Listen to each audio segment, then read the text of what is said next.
Hello नमस्कार दोस्तों, स्वागत है आपका आपके अपने YouTube चैनल फ्यूचर गोल्स में। आज हम लोग डिस्कस करेंगे मानव रोग। और ये क्लास आपके लिए super TET, junior super TET और यूपी टेट, सी टेट के लिए बहुत इंपॉर्टेंट होगी। इसमें से लगभग लगभग सारे क्वेश्चन आपके इसी क्लास से ही आपको मिल जाएंगे।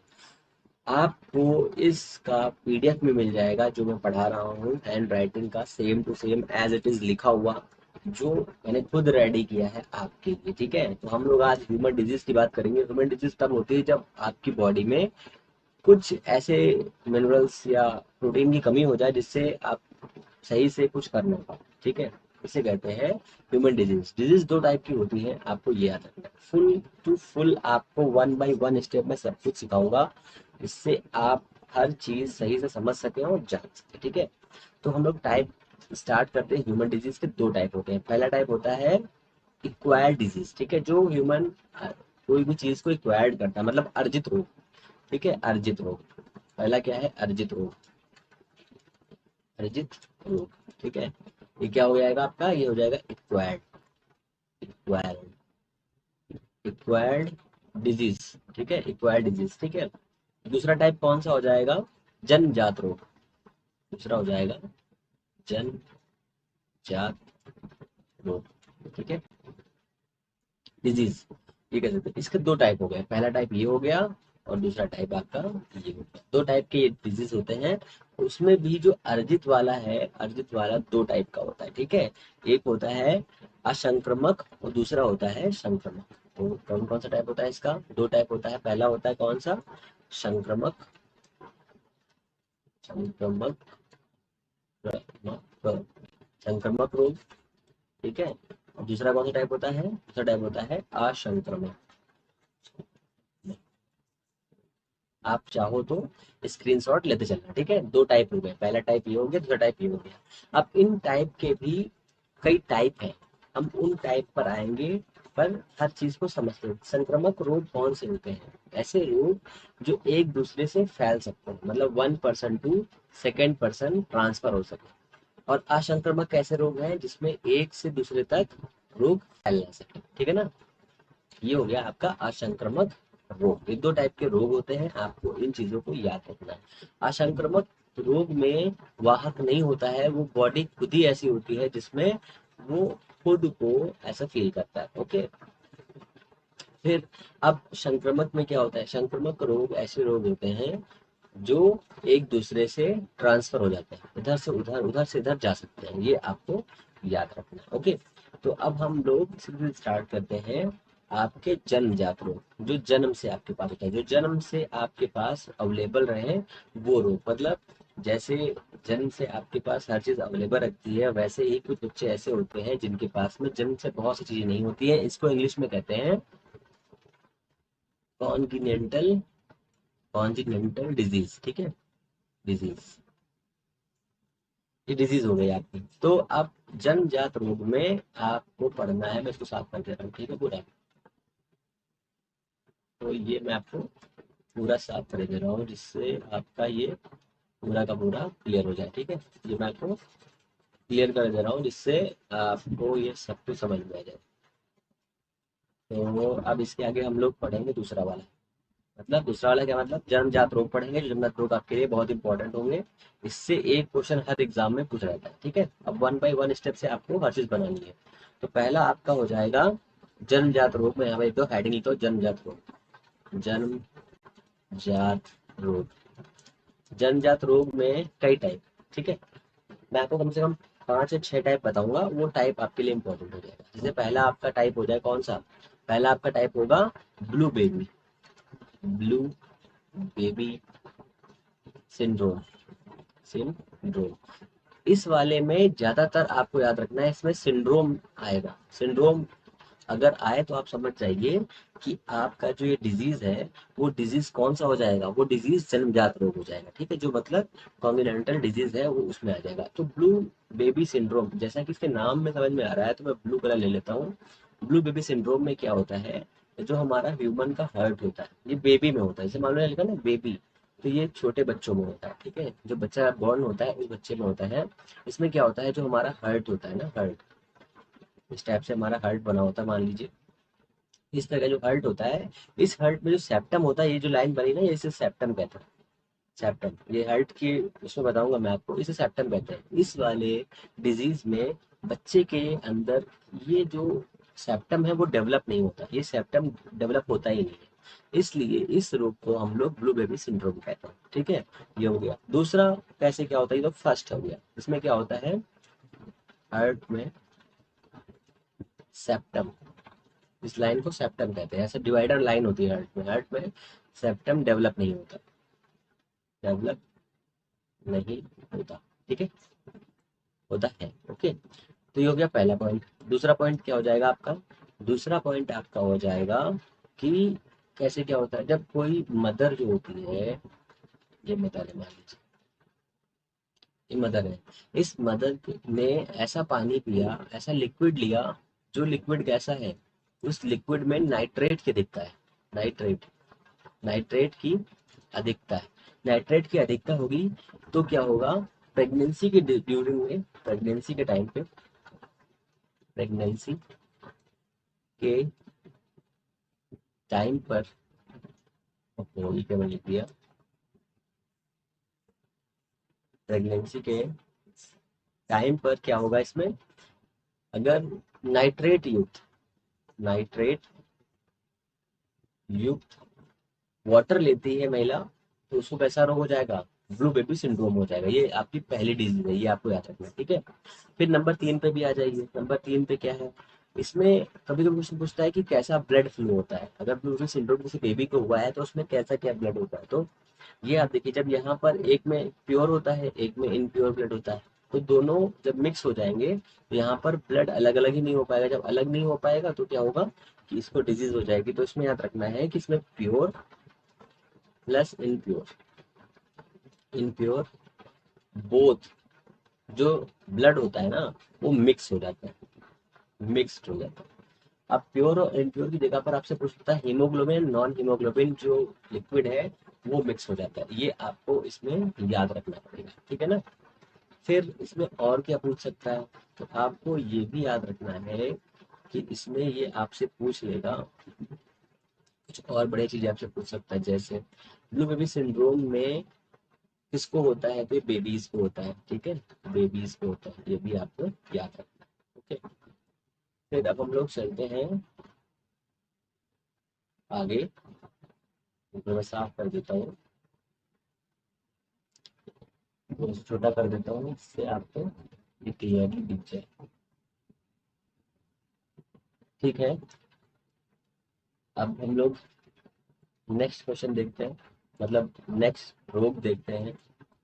उस रोग में क्या होगा ये भी आपको याद रखना। अब हम लोग देखते हैं दूसरा, सेकेंड नंबर जो दिया हुआ है आपका, सेकेंड नंबर है आपका क्लाइन फैक्टर सिंड्रोम। देखिए ये हिंदी में पढ़ेंगे तो क्लाइन रहेगा, इंग्लिश में लीन फैक्टर सिंड्रोम होता है। लीन फैक्टर, लीन फैक्टर सिंड्रोम, सिंड्रोम। ठीक है, इसमें क्या होता है, इस सिंड्रोम में क्या होता है, जैसे कि आपको पता है ह्यूमन में कितने जोड़ी पेयर होते हैं, 23 होते हैं। तो इसमें क्या होता है कि इसमें 22 पेयर में दो की जगह पर तीन क्रोमोसोम पाए जाते हैं। तो 23 पेयर में, तो 23वें पेयर होता है ना, 23वें पेयर में दो की जगह पर तीन क्रोमोसोम पाए जाते हैं। मतलब क्या है इसका, मतलब ये है कि अगर मान लीजिए ह्यूमन में 23 जोड़ी क्रोमोसोम होते हैं, ठीक है, तो इसमें 22 जोड़ी तो सेम होंगे, 22 जोड़ी सेम होंगे, बट जो एक बचा ना, एक जोड़ी, उस एक जोड़ी में दो टाइप से ज्यादा हो जाएगा। मतलब ये पेयर,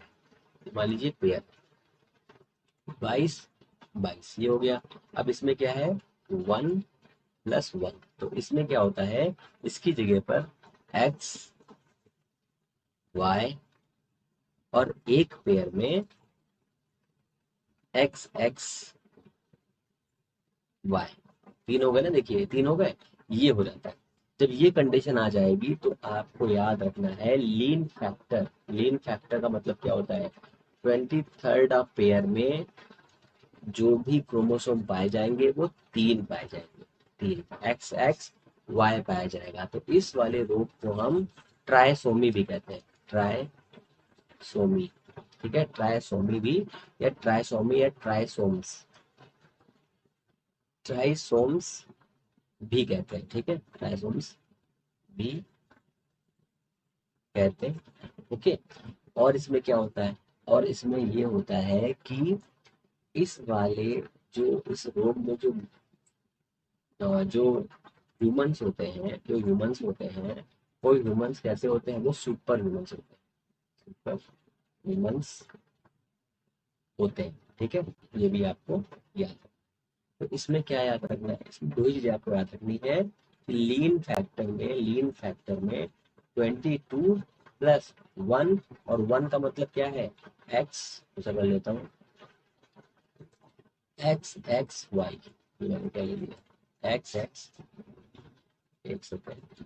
तो इसमें क्या हो जाएगा, हमने इसमें ले लिया, एक सेकेंड में सब हटा देता हूँ। तो इसमें हो जाएगा क्या आपका, XXY, ये आपको याद रखना है, मतलब इसमें 23 पेयर्स में, ये आपको याद रखना है, ठीक है। तो आप कभी भी ये पूछ लेगा कि इसमें टोटल नंबर ऑफ क्रोमोसोम कितने हो जाएंगे, टोटल नंबर ऑफ क्रोमोसोम्स हो जाएंगे कितने, क्रोमोसोम्स हो जाएंगे कितने, हो जाएंगे इसमें 47 हो जाएंगे, ये भी आपको याद रखना है, ठीक है। फिर अब आते हैं हम लोग नंबर 3 पे। नंबर 3 पे क्या है आपका, नंबर 3 पे दिया है आपका डाउन सिंड्रोम, डाउन सिंड्रोम। तो डाउन सिंड्रोम में क्या होता है, इसमें 23 जोड़ी क्रोमोसोम्स की जगह पर सिर्फ और सिर्फ एक क्रोमोसोम्स होता है 23वीं जोड़ी में, ठीक है। देखिए सभी में अलग अलग है, 22 + 1, ठीक है। इसमें क्या होता है, इसमें सिर्फ एक्स वाई की जगह पर, इसकी जगह पर क्या पाया जाता है, इसकी जगह पर ओनली एक्स या ओनली वाई पाया जाता है, ठीक है, पाया जाता है, ठीक है। एक सेकंड, इसको मैं कट कर देता हूँ,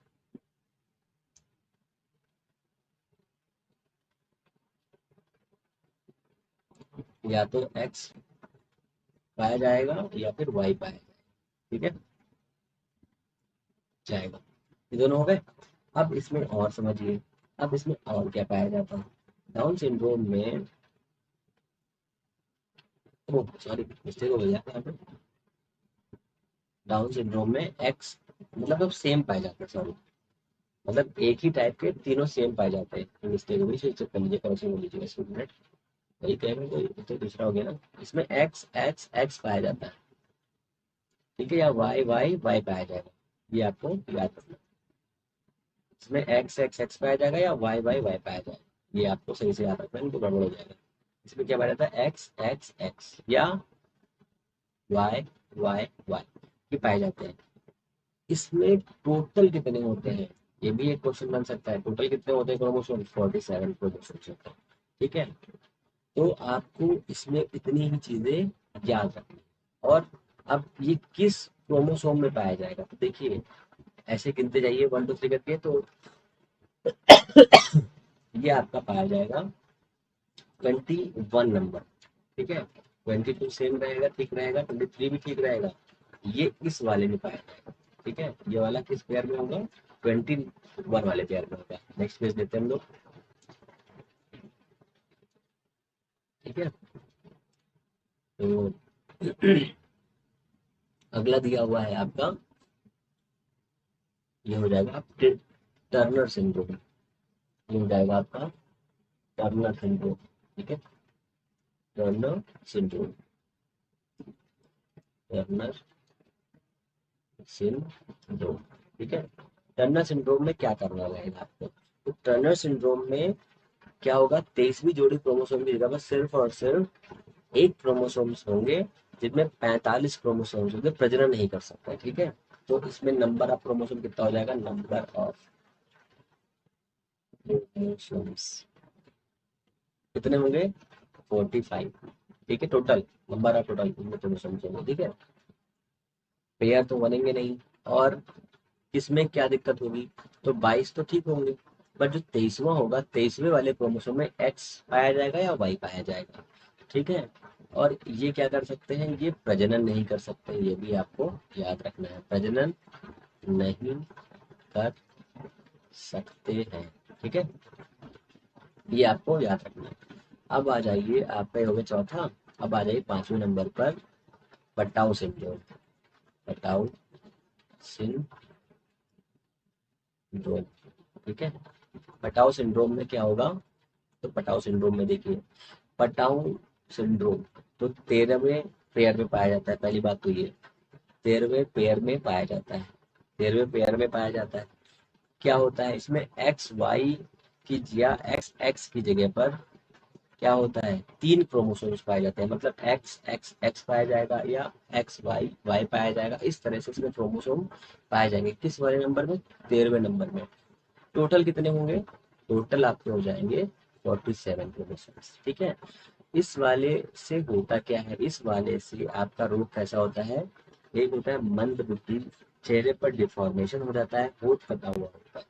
जो होंठ कटा हुआ होता है ना, होंठ कटा हुआ प्लस चेहरे पे डिफॉर्मेशन हो जाता है। मतलब विकृत चेहरा, विकृत हो जाता है, चेहरे पर विकृति आ जाती है। और क्या हो जाता है? बच्चे जो होते हैं मंद बुद्धि के होते हैं। मंद बुद्धि बुद्धि के होते हैं। ये आपको याद रखना है। इसकी पीडीएफ आपको मिल जाएगी, जो मैं लिख रहा हूँ एज इट इज ऐसे ही। आपको कुछ भी लिखना नहीं है, सिर्फ समझते रहिए बस। ये आपके पांच हैं। इन पांचों में बहुत ज्यादा सारे इंपॉर्टेंट है, आपको सारे के सारे याद रखने। अब हम लोग चलेंगे दूसरे वाले ऊपर, नॉन कम्युनिकेबल डिजीज, मतलब असंक्रामक रोग पर। असंक्रामक रोग पर चलेंगे। तो असंक्रामक रोग जो होते हैं वो कैसे होते हैं? तो असंक्रामक रोग और संक्रामक रोग दो प्रकार के थे, हमने पहले ही बताया था आपको। तो ये हो जाएंगे आपके नॉन, लिखी हो जाए नॉन कम्युनिकेबल कम्युनिकेबल डिजीज। ठीक है, डिजीज ये आपका हो जाएगा। इसमें क्या हो जाएगा?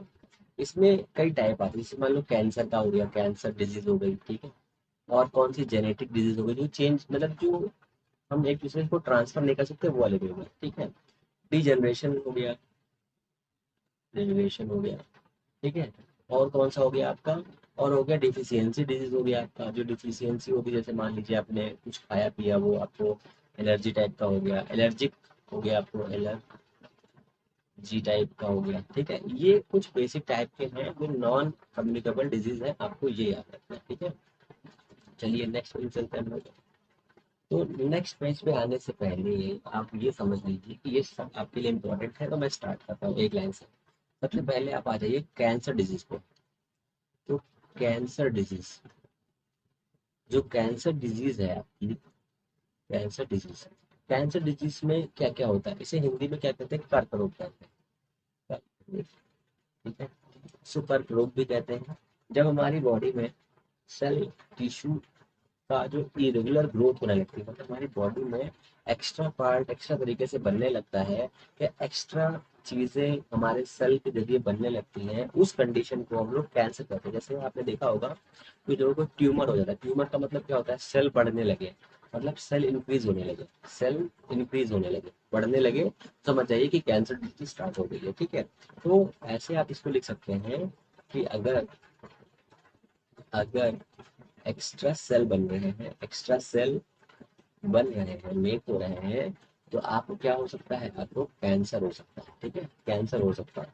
कैंसर के भी कई वैरायटीज हैं, जिसमें कई चीजें यूज करते हैं। जैसे मान लीजिए ब्लड कैंसर हो गया आपको, एक होता है ब्लड कैंसर, है ना, ब्लड कैंसर हो गया। पिक्चर्स में आपने देखा होगा बहुत ज्यादा बच्चों को ब्लड कैंसर हो जाता है। फिर थायराइड कैंसर, फिर ट्यूमर हो जाता है कुछ लोगों को, ट्यूमर ट्यूमर हो जाता है।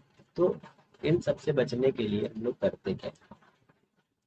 इन सबसे बचने के लिए हम लोग करते क्या है? तो कुछ चीजें इस्तेमाल करी जाती हैं, तो उनको याद रखें। तो मान लीजिए फर्स्ट स्टेज में क्या करते हैं? फर्स्ट स्टेज में हम लोग क्या करते हैं? फर्स्ट स्टेज में हम लोग को करना है, बायोप्सी करते हैं। बायोप्सी करते हैं। ठीक है, बायोप्सी करते करते सर्जरी की तरह होता है इसको, सर्जरी की तरह सर्जरी। तो आपको ये सब याद रखना है, हालांकि इतना आपको टफ नहीं पूछेगा, फिर भी आप याद रखिए। तो हो जाता है दूसरा क्या है? रेडियोथेरेपी। रेडियो थेरेपी, थेरेपी में क्या होता है? तो इसमें क्या होता है, इसमें रेडियो एक्टिव मटेरियल यूज करते हैं, radio active material material use करते हैं, ठीक है, यूज करते हैं। कौन से मटेरियल यूज करते हैं, ये भी क्वेश्चन बन जाता है कभी कभी। तो इसमें बहुत सारे, जैसे आर्सेनिक हो गया, आयोडीन हो गया, रेडान हो गया, ये भी यूज करते हैं। पहले मैं इस पे नहीं, और कौन सी रेज यूज करते हैं, ये देखिए रेज, तो इसमें गामा रेज होती है, गामा रेज, ठीक है, क्योंकि इनकी भेदन क्षमता कम होती है इसलिए इसका यूज करते हैं। और कौन कौन से मटेरियल यूज करते हैं, मटेरियल अब आ जाइए, मटेरियल, तो कोबाल्ट यूज करते हैं, कोबाल्ट 60, ठीक है, एक यूज करते हैं। फिर अभी मैंने बताया आर्सेनिक यूज करते हैं, आर्सेनिक, और क्या यूज करते हैं, आर्सेनिक, आर्सेनिक यूज करते हैं। और क्या यूज करते हैं, और आयोडीन यूज करते हैं, आयोडीन, आयोडीन यूज कर लेते हैं, रेडान गैस भी यूज कर लेते हैं, आयोडीन और radon gas, radon, radon gas use करो, इतने मेटल यूज करते हैं। आप सबके अलग अलग चीजें देख लीजिए, ठीक है। तो कोबाल्ट तो नॉर्मली अवस्था में यूज कर लेते हैं। आर्सेनिक का यूज हम लोग जब ट्यूमर होता है तब करते हैं, ट्यूमर के लिए, ठीक है। और आपका जो थायराइड ग्रंथि में जब कैंसर होता है तो आयोडीन का इस्तेमाल करते हैं, थायराइड, थायराइड में इस्तेमाल करते हैं, ओके। फिर इसके आगे दिया हुआ है आपका रेडान गैस का यूज भी किया जाता है, ये आपको इतना याद रखना, ठीक है। फिर आ जाइए दूसरे में, दूसरे में आ जाइए, दूसरा दिया हुआ है आपका एलर्जिक डिजीज, एलर्जिक डिजीज, ठीक है।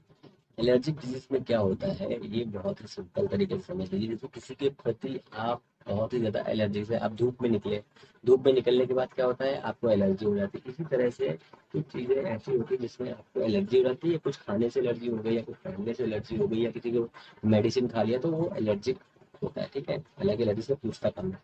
कैंसर हो गया है आपका, फिर डिफिशियंसी में, सी डिजीज, डिजीज, ठीक है। इस डिजीज में कौन से आते हैं, उसमें आप याद रखिए कि सारे विटामिन आते हैं। जैसे विटामिन ए से कौन सा रोग होता है, रतौंधी होता है, ये भी आपको याद रखना है। ये तो आप बचपन में पढ़ा होगा, अभी मैं आगे बताऊंगा इसको। विटामिन बी से बेरी बेरी होता है, बेरी बेरी। विटामिन सी से स्कर्वी होता है, ठीक है।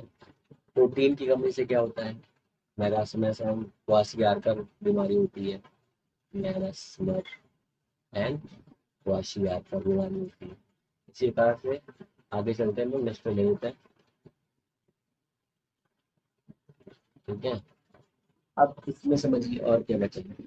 तो अब आपका आता है जेनेटिक डिजीज, ठीक है, जेनेटिक डिजीज, ये हो जाएगा आपका जेनेटिक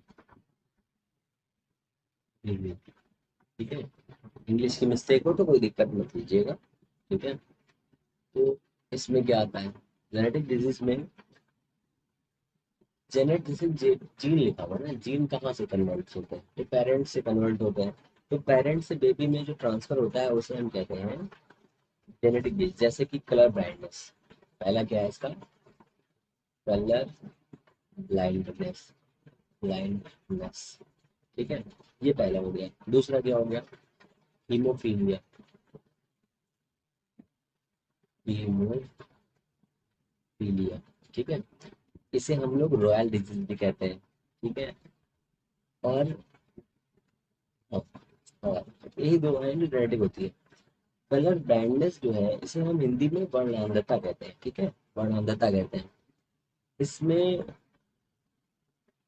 इसमें जो है आइस का रेड एंड ग्रीन पीस दिखता है, green, red and green, red and green में डिफरेंस नहीं कर पाते, रेड एंड ग्रीन में डिफरेंस नहीं कर पाते हैं। और ये होता किसमें है, ये ओनली फीमेल्स में होता है, फीमेल्स में होता है। इसे हम कहते हैं, इसे हम कहते हैं रॉयल डिजीज, रॉयल डिजीज, ठीक है। इसमें क्या होता है, इसमें ब्लड क्लॉटिंग नहीं हो पाती, ब्लड क्लॉटिंग नहीं हो पाती, ठीक है। ब्लड क्लॉटिंग नहीं हो पाती। किस विटामिन की वजह से होती है, नहीं होती है, विटामिन के की कमी से। ठीक है, ये भी याद आपको याद रखना। फिर आ जाइए आप नेक्स्ट वाले पे, नंबर 4 था शायद ये, नंबर 5 पे आ जाइए आप। नंबर 5 पे आ जाइए, D generation. Generation generation disease. ठीक है, डिजीज। इसमें क्या होता है, इसमें हार्मोन्स की कमी से होता है। बस बड़ी बड़ी चीज याद रखिए, हार्मोन्स की कमी से। हार्मोन्स की कमी से होता है, कमी से या अधिकता से हो जाता है। ठीक है, जैसे कौन सा होता है, डायबिटीज। डायबिटीज जो है, डायबिटीज, ठीक है, कितने टाइप के, 2 टाइप के होते हैं। कौन कौन से होते हैं, पहला टाइप कौन सा है, डायबिटीज इंसिपिडस, इंसिपिडस। दूसरा कौन सा है, mellitus, mellitus. Diabetes insipidus and diabetes mellitus, mellitus. ठीक है, अब किसमें क्या होता है ये याद रखिए, इसमें यूरिया मैक्सिमम बनती है। ठीक है, अत्यधिक बनती है, मैक्सिमम बनती है। अगर यूरिया बनेगी तो समझ जाइए कि एटीएच हार्मोन की कमी हो गई है। एटीएच हार्मोन कहाँ से निकलता है, पिट्यूटरी ग्लैंड से निकलता है, पिट्यूटरी ग्लैंड से निकलता है। मेलाइटिस में क्या होता है, इसमें ग्लूकोज का लेवल बढ़ जाता है, ग्लूकोज का लेवल बढ़ जाता है, इंसुलिन कम हो जाती है, कम हो जाएगी। इंसुलिन किस में पाया जाता है, जिंक में पाया जाता है। जिंक किस में मिलता है, तो जिंक पाया जाता है आपका मिल्क में, मिल्क मैन। ठीक है, अब कुछ और बीमारियां हैं जैसे कि इसी के अंतर्गत में हो गया ऑस्टियोपोरोसिस, ऑस्टियो ऑस्टियोपोरोसिस, ये एक बीमारी है। सही से लिखता हूँ, लिख नहीं रहा सही। ये आपका हो जाएगा कितना, ऑस्टियोपोरोसिस, हिंदी में लिखता हूँ, ऑस्टियो, ऑस्टियोपोरोसिस, पोरोसिस। ठीक है, अब ठीक है ना। ऑस्टियोपोरोसिस किसमें होती है, मेल्स में टेस्टोस्टेरोन, टेस्टोस्टेरोन की कमी होने पर ही होता है, और फीमेल में एस्ट्रोजन की कमी से होता है। ठीक है, फीमेल में एस्ट्रोजन की कमी से होता है, एस्ट्रोजन की कमी से होता है। ये इतना होता है। ठीक है, चलिए नेक्स्ट पेज लेते हैं। ठीक है, इतना हो गया, अब आगे चलिए। अब इसमें आ जाइए कुछ और डिजीज, जैसे साइलेंट क्लियर डिजीज दी है तो बोन खोखली हो जाती है इसमें। अब आ जाइए आपकी कम्युनिकेबल डिजीज, कम्युनिकेबल डिजीज में। तो कम्युनिकेबल डिजीज जो होती है, communicable disease, communicable disease, disease, देखिए, वायरस,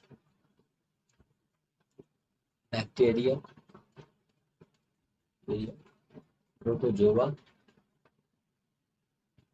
एंड फंगी, फंगस, ये 4 होते हैं ना। तो वायरस हो गया आपका, बैक्टीरिया हो गया आपका, बैक्टीरिया हो गया आपका, वायरस हो गया आपका, और एक नेक्स्ट आपका हो गया प्रोटोजोआ, और हो गया आपका फंगस। फंगस का इसमें नहीं दिया हुआ है, आई थिंक आपके सिलेबस में। फंगस का दिया, कवक से फंगस, फंगस, फंगस। ठीक है, तो हम लोग कैसे क्या याद करेंगे, देखिए हम लोग वायरस से स्टार्ट करेंगे, पहले डिजीज सारी लिख लेंगे, फिर उसके बाद में प्रोटोजोआ लिख लेंगे। ठीक है, तो चलिए स्टार्ट करते हैं इसको। बस ये हो जाएगा पहला कौन सा, एड्स। वैसे अभी आपको इंट्रोडक्शन दूंगा। दूसरा, दूसरा हो जाएगा स्मॉल पॉक्स, स्मॉल पॉक्स। ठीक है, इसी को हम लोग चिकन पॉक्स भी कहते हैं, चिकन पॉक्स। तीसरा क्या हो जाएगा आपका, तीसरा आपका हो जाएगा पोलियो, पोलियो। चौथा आपका हो जाएगा डेंगू, डेंगू। पांचवा आपका हो जाएगा फ्लुएंजा, फ्लू या इन्फ्लुएंजा। ठीक है, फिर हो जाएगा 6 नंबर आपका जापानीज इन्फ्लैटिस, ठीक है। 7 नंबर आपका हो जाएगा मम्प्स, मम्प्स। 8 नंबर आपका हो जाएगा मेजल्स, मीजल्स, ठीक है। 9 नंबर आपका हो जाएगा रेबीज, रेबीज। 10 नंबर आपका हो जाएगा कॉमन कोल्ड, कॉमन कोल्ड। ये 10 डिजीज आपको याद रखनी है, ठीक है। हेपेटाइटिस अभी रह गया इसमें का, आई थिंक हेपेटाइटिस, हेपेटाइटिस, ठीक है। ये आपके कितने डिजीज हो गए, एड्स के, ये आपको इतने डिजीज याद रखने हैं। फंगस के भी देख लीजिए, क्योंकि फंगस वाले रोग थोड़े कम है, तो आप इसको आराम से समझ सकते। पहला हो जाएगा आपका एस्परगिलस, पैमेटस, या अस्थमा इसको कीजिए हिंदी में, अस्थमा। फिर दांत फाज खुजली, खुजली, ठीक है। फिर आ जाइए वर्ल्ड नॉस को, मतलब गंजापन, ठीक है। जो वर्ड ऐसे याद हो जाए जिससे आपको, वही मैं वर्ड बता रहा हूँ, ठीक है। एक हो जाएगा आपका हाथी पाँव, हाथी पाँव। ये इतने रोग हैं। अब हम लोग जब नेक्स्ट क्लास लेंगे तो उसमें आगे के रोग जो है डिस्कस कर लेंगे। आज थोड़ा, ठीक है, इतनी क्लास के लिए तो हम लोग मिलते हैं नेक्स्ट क्लास में। अगर आपको वीडियो पसंद आया तो प्लीज़ लाइक शेयर सब्सक्राइब जरूर करें। मिलते हैं नेक्स्ट वीडियो में, तब तक के लिए नमस्कार, जय हिंद।